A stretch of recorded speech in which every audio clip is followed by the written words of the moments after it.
Olá pessoal, tudo bom com vocês? Bem-vindo à disciplina de hidráulica, né? Ela é uma das grandes áreas da engenharia, então a gente vai tratar de diversos assuntos que serão extremamente importantes para a formação de vocês, ok? Antes da gente começar, eu gostaria de me apresentar.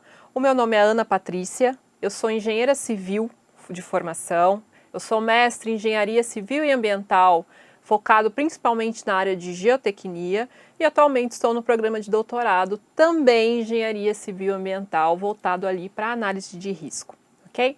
Bom, a hidráulica, pessoal, dentro da engenharia, ela é muito empregada em diversas áreas, tá? Então a gente acaba trabalhando com a hidráulica em diversas outras disciplinas também, de uma forma um pouco mais aplicada. Tá bom? Então lá em projetos de instalações hidráulicas, quando estivermos falando um pouquinho sobre saneamento básico, saneamento ambiental, a gente vai voltar a falar da hidráulica de uma forma um pouco mais expressiva, tá bom? Então nossa primeira aula, a gente vai começar falando sobre os princípios básicos da hidráulica e tudo aquilo que rege o que a gente for estudar ao longo dessa disciplina, ok? Então, quando a gente fala da hidráulica em si, a gente entra num conceito mais aprofundado que foi visto lá em Fenômenos dos Transportes, falando-se principalmente de mecânica dos fluidos, tá? Então, sempre que eu falar da mecânica dos fluidos, ou fluidos, tanto faz a forma como a gente se expressa, tá bom?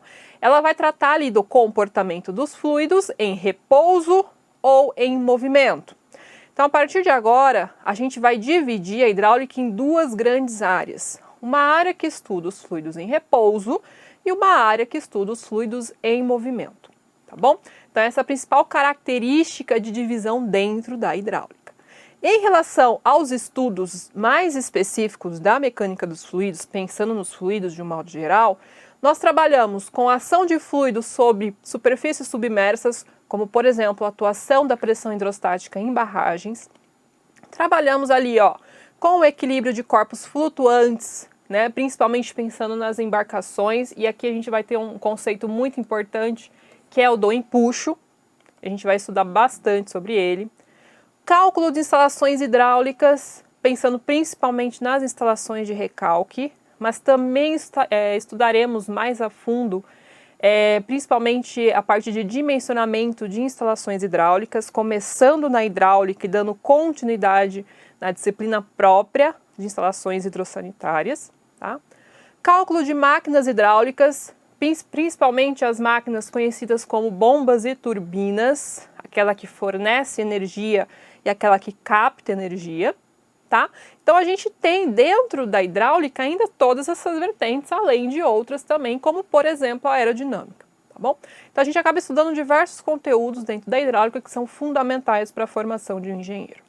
E aí quando a gente pensa na evolução da hidráulica em si, dentro da grande história dela, a gente começa falando da hidráulica, né? Na verdade a formação da palavra é a composição de hidra, que significa água, e aulos, que significa condução, ou seja, movimento de água. Só que aqui a gente tem que pôr um asterisco, tá bom, pessoal? Por quê? Porque a hidráulica não trata só de água, ela trata de todo tipo de fluido, tá bom?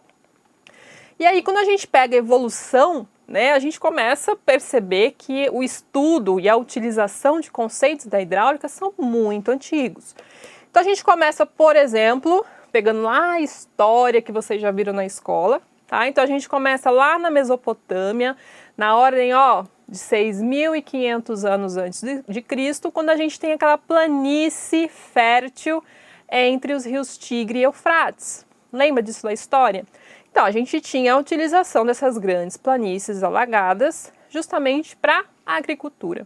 Então, na verdade, a maioria dos conceitos utilizados e definidos hoje na hidráulica, eles foram criados para a agricultura, tá bom?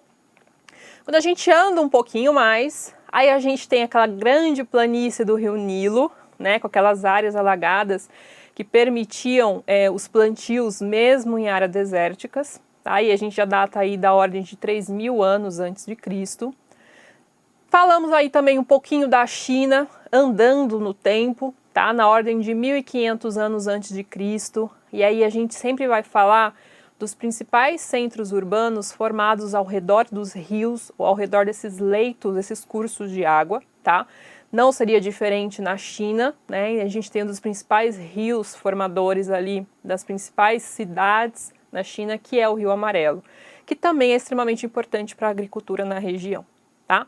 Pensando na Índia, aí a gente tem, além do caráter voltado para a agricultura, a gente tem um caráter religioso também, relacionado ao Rio Ganges, que é considerado um rio santo para eles, né? Então a gente também tem o Rio Ganges utilizado aí em questões hidráulicas para a região da Índia, tá bom? Quando a gente anda um pouquinho mais no tempo, chegando ali, ó, há 300 anos antes de Cristo, a gente passa a ter uma evolução nas estruturas hidráulicas e a gente começa a observar essas evoluções por meio dos aquedutos romanos, tá? Então, por exemplo, o que a gente tem representado nessa figura, tá? A gente tem, ó, uma captação de água, tá? Uma entrada de água por uma tubulação que, sob pressão atmosférica, está sendo transportada para um tanque na cidade, que será então distribuído para as pessoas, tá? Então, quando a gente pensa os aquedutos romanos lá, ó, de 300 anos antes de Cristo, a gente já passa a ter uma utilização de sistemas construídos para a distribuição de água. Com o tempo, isso só foi evoluindo para sistemas mais modernos, como nós conhecemos hoje em redes de distribuição de água, tá bom? Mas isso tudo foi extremamente importante para a gente entender da onde que vem esse estudo da hidráulica, de onde está vindo isso na história. Então isso não é recente, tá bom, pessoal? Então, por exemplo, quando a gente vê uma estrutura dessa, né, apesar de ser algo muito bonito de ser visto, né, ela tem uma função que é de transportar água, tá bom? Que é uma função realmente dentro da área da hidráulica. Temos aí ainda dentro do Império Romano as casas de banho, que eram muito comuns na época, tá? Que eram piscinas realmente para banho público. E temos ali as primeiras inovações, não vamos dizer bem inovações, mas as primeiras novidades acerca do saneamento básico, que eram as privadas romanas, tá bom? Então, na verdade, você tinha um sistema de água embaixo das privadas que transportava todo o dejeto para outro local, tá? Claro que não existia um sisteminha de tratamento, mas pelo menos a sujeira maior ela não ficava no local, tá bom? Então a gente tem diversas situações anteriores que já predispunham aos dimensionamentos que nós temos hoje, tá? Pensando aí nos dias atuais, aí a gente tem uma modernização do sistema, tá? Então a gente tem a utilização, né, e o estudo da hidráulica dentro, por exemplo, das eclusas, tá? Dentro do bombeamento e captação de água, dentro das adutoras, das tubulações públicas e prediais, nas barragens, tá? Então a gente sempre vai trabalhar aí com algo que a gente conhece como força hidrostática ou pressão hidrostática, tá? Isso vai ser muito importante para a gente mais na frente, quando a gente entender que essa pressão, ela exerce uma força, né, uma resultante de pressão, que seria essa minha força muito grande numa barragem, e ela é dimensionada de acordo com essa força, tá? E a gente vai estudar isso ao longo da disciplina, tá bom? Temos aí, ainda pensando nos dias atuais, nas embarcações. Por que uma embarcação tão pesada consegue flutuar na água? E a gente vai entender um pouquinho melhor sobre isso, falando do principal princípio da hidrostática, que é o princípio de empuxo ou o princípio de Arquimedes, tá? E nós temos as tubulações prediais de um modo geral, tá bom? Então são diversas as utilizações que a gente tem da hidráulica nos dias atuais, né? E tudo isso veio, é claro, com conceitos lá da antiguidade, tá bom? Então, quando a gente pensa nos conceitos fundamentais da hidráulica, como eu comentei com vocês, nós temos duas grandes áreas para estudar, tá? Primeira grande área é a hidrostática. Então, sempre que eu falar de hidrostática, fluidostática ou estática dos fluidos, eu estou falando de fluido em equilíbrio, ou seja, ele está parado, está numa situação estável, tá? Então, a palavra-chave da hidrostática é equilíbrio, tá bom? Sempre que eu falar de hidrodinâmica, né, eu posso chamar de hidrodinâmica ou dinâmica dos fluidos, eu estou falando de um ramo da hidráulica que estuda os fluidos em movimento. E sempre que eu falar de movimento, eu estarei falando de velocidade, tá? Então, se o fluido flui, se ele escoa, ele passa a ter velocidade. Então eu saio daquela questão de equilíbrio da hidrostática e eu entro na grande área da hidrodinâmica. A gente vai aprender a trabalhar com tudo isso ao longo da disciplina, tá bom? Só que aí a pergunta clássica que eu faço para todos os meus alunos, eu faço para vocês também. O que é um fluido, né? Porque a gente fala assim, a hidráulica, né, vem do fluxo de água. Só que, na verdade, a hidráulica, ela estuda fluido. Mas o que é um fluido? Pela definição mais simples que a gente tem, pessoal, o fluido é uma substância que flui. Ou o fluido, ele é uma substância que escoa, né? Só que quando a gente pensa nessa substância que escoa, por que ela escoa? Tá? Porque ela não tem moléculas tão aderidas umas às outras assim. Isso permite que elas tenham um movimento relativo entre elas. Tá? Então, se eu tenho um movimento relativo, eu tenho uma força tangencial sendo aplicada e uma resistência ao cisalhamento sendo atingida. No momento que essa resistência é atingida, o meu fluido cisalha. Se ele cisalha, ele se movimenta. Tá? Então a gente sempre vai trabalhar no fluido nesse sentido. E a principal diferença entre um fluido e um sólido, tá, é realmente a estrutura molecular.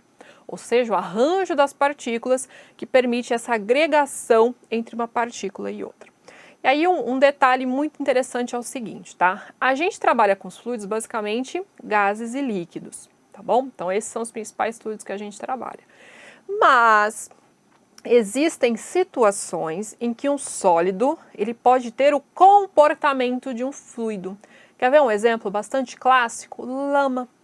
Quando você tem, por exemplo, imaginar uma encosta e chove muito, né? E encharca o solo, aquele solo ele passa a ter muita quantidade de água, ele vira uma lama. No momento em que ele escorre, né, por exemplo, de um morro, de uma montanha, de uma encosta, ele passa nesse escorregamento, nesse escoamento, ter um comportamento de fluido. Atenção, ele não é um fluido, mas ele tem um comportamento de fluido, tá? Então, quando a gente fala de fluido, gases e líquidos. Mas eu tenho sólidos que podem ter comportamentos de fluidos também. Tá bom? E aí, quando a gente pensa nas principais unidades de medida, só para a gente revisar, e coisas que vocês já viram lá na física, já viram lá em fenômenos dos transportes, é muito importante que toda vez que a gente resolva um exercício ou entenda um problema, a gente dê as unidades devidas para as medidas que eu estou trabalhando, tá? Então, dentro da hidráulica, a gente vai trabalhar muito com o metro quadrado, que é uma medida de área, com o metro cúbico, cuidado, tá? Porque muitos exercícios a gente vai ver como litros e a gente tem que converter, tá bom? Mas a gente vai fazer isso junto. Metros por segundo, que é uma medida de velocidade, tá? É uma unidade referente à medida de velocidade. Metros por segundo quadrado, que é de aceleração, tá? E a gente vai usar muito a aceleração da gravidade, muito mesmo. Quilos por metro cúbico, eu tenho uma unidade de massa específica. Lembra que a gente trabalhou? Vocês com certeza trabalharam isso lá na física e trabalhou isso lá em fenômenos dos transportes também. Newton e kgf são unidades de força, tá? Serão muito importantes para a gente também. Pascal é a unidade de pressão, e aí Pascal é 1 Newton por metro quadrado. Nunca esquecer dessa relação, tá bom, pessoal? Temos aí a unidade de Joule, que é de energia, tá? De watts, que é de potência, de Poise, e aí essas duas unidades a gente vai ver bastante nas nossas próximas aulas. Poise e Stokes são unidades de viscosidade, tá? E todo fluido ele apresenta uma viscosidade própria, variando de acordo com a temperatura, mas isso a gente vai ver um pouquinho mais para frente. E MCA, pessoal, é uma unidade, parece, né, na verdade a tradução ao pé da letra dela são metros de coluna de água, mas ela é uma unidade muito utilizada para representar pressão, tá? E a gente vai estudar isso bastante quando a gente estiver vendo lá na frente, principalmente as equações de Bernoulli, tá bom? Então são muitos conceitos que a gente vai ver ao longo do nosso curso, tá? É um curso muito gostoso de ser feito, é algo que vai ser muito empregado na vida profissional de vocês, ok? A gente se vê na próxima aula, pessoal. Até mais, hein? Tchau, tchau.